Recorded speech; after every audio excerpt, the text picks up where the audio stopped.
second and last one, Job, my brothers and my sisters, was faithful. He was faithful. Not only did he have faith, but he held on to his faith. He was consistent with his faith. Deliver me from any believer who only, any disciple, any churchgoer that only loves God during the good times. Deliver me from any person that only praises him when they've got money in their pocket. But my brothers and my sisters, I decided a long time ago that even if my money is funny and my change is strange and my credit just don't get it, I'm still going to praise him. Even if my body is riddled with sickness and pain, I'm still going to praise him. Even though my mama has gone far sooner than I wanted her to go, I'm still going to praise him. No matter what I go through, no matter what I have to contend with in life, I still give him praise. Something has lost yet again because I still give God praise. Job demonstrated faith. He also demonstrated faithfulness. He held to his relationship with God. And instead of giving up on God and saying, I don't want to have anything else to do with you, he drew closer to God. In the end, God gave him double for his trouble. My brothers and my sisters, I promise you, you may not have everything you want, but God will supply all of your needs according to his riches and glory. David said, I once was young, but now I'm old. Yet never have I seen the righteous forsaken, nor his seed begging bread. God is faithful. We must remain faithful to him.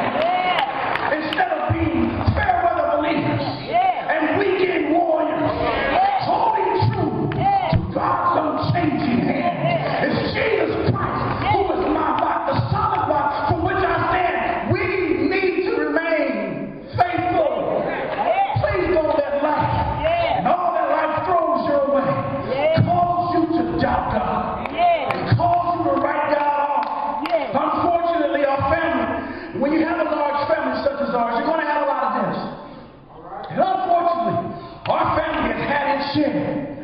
And as we are trying to deal and cope with death, my prayer is that none of us turn to the vices of the world and try to console ourselves in the consumption of alcohol, or try to console ourselves by shooting drugs in our veins, or sniffing drugs in our nose, or smoking, or whatever the case may be. My brothers and my sisters, we need Jesus in times like these. And just as he came once, he's coming back, but we don't know when. So we need to make certain that we get our house in order now. Let the church say now. Let's not wait. Don't wait till the next funeral to say, I'm going to do something. No, we must do it now. Yesterday is gone, never to return. Tomorrow is not promised. All we have is now. Let the church say now. We need to make that decision, that profession of faith now. You never know when the last breath you take will be the last breath that you take. Let's do it now. And there's so many young people that my mother cared about in this family. And if she had a way, was able to say something to you now, she would tell you, get your life right. Kirsten Cameron, you were like her very own grandchildren. She loves you. As a matter of fact, sometimes we were out because she wanted to do for y'all. That's how much she loves you. Little Break, and Trey, Tanika, and all the rest. She loves you. And please make certain, if nothing else, you take away from this occasion that life is fleeting and it's not promised. Let's get things together. Now, as I make ready to close, story is told of a man who had experienced some devastation in his life. He had been laid off from his job and had experienced some sickness and all kind of things. I mean, whatever could go wrong went wrong. And he decided he was going to take matters into his own hands, and he was going to kill himself. And as he was laying in his bed late at night and had made up his mind, all of a sudden he heard some singing from downstairs on the curb somewhere. And it was someone singing what Linda just sang, I won't complain. said, I've had some good days, I've had some bad days, I've had some hills to climb, and all that. And this man was getting irritated. He went downstairs to confront this man and to tell him to shut his mouth. And as he approached the man, he noticed that the man was seemingly and obviously homeless. And the man's clothes were rather tattered. He didn't have on any shoes, and he could tell that he was hungry and had been out there for quite some time, and that life had been hard on him. And he asked him, he says, man, how is it that you can sing such a song, going through all that you've gone through? He said, it's obvious, it's written all over your face, that you've had some difficult times. How can you sing a song about not complaining? And he says, sir, he says, I realize that life has been hard, and life has been challenging. He says, but God has given me the peace. And when I lost everything else, my family and my friends, my job, my money, and all of that, he says, the Lord kept me in my right mind. He says, and not only to keep me in my right mind, even though I'm not always happy, he says, I've got joy, unspeakable joy. He says, the joy that I have, he says, the world didn't give it, and the world can't take it away. So even though, yes, I am homeless, and even though my family has abandoned me, and even though I don't even have shoes on my feet, he says, I've still got joy.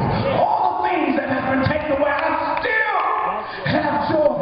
My brothers and my sisters, I've got to leave you now, but I've stopped by on my way to heaven to tell somebody that even though you may not be happy, and even though you may not have everything you want, and even everything that you desire in your heart, know that God can give you peace. It's a peace that surpasses all understanding. He'll give you joy, unspeakable joy.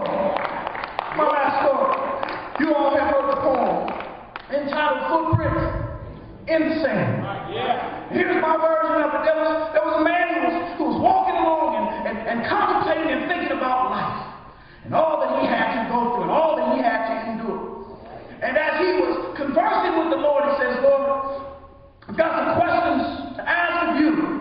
He says, I've noticed that during the good times in life that there were two set of footprints in the sand. Your footprints and my footprints. He says, but God, I've had some very difficult journeys and some difficult things that happened to me throughout the course of my life. And he says, I'm scratching my head trying to figure this out because I only see one set of footprints in the sand. Why would you leave me when I need you the most? And the Lord in his reassuring voice spoke to the man and said, you're a little mistaken. He says, the reason why you only see one set of footprints in the sand, he says, those were not the times that I abandoned you. Those were not the times that I bailed out. Son, those were the times that I carried you. And someone needs to know that as you leave here today, that as you are reflecting over your life and wondering why is it that you seem to be dealing with all the problems and the trials that you're dealing with, and it seems as if God is not answering your prayers, when it seems as if God has forgotten all about you, please know that those are the times that God day of gathering. God bless you, my brothers and my sisters. May the Lord keep you. Is my prayer. I do want to acknowledge and thank Brandon Mortuary, who has done an outstanding job with these services. Thank you so very much.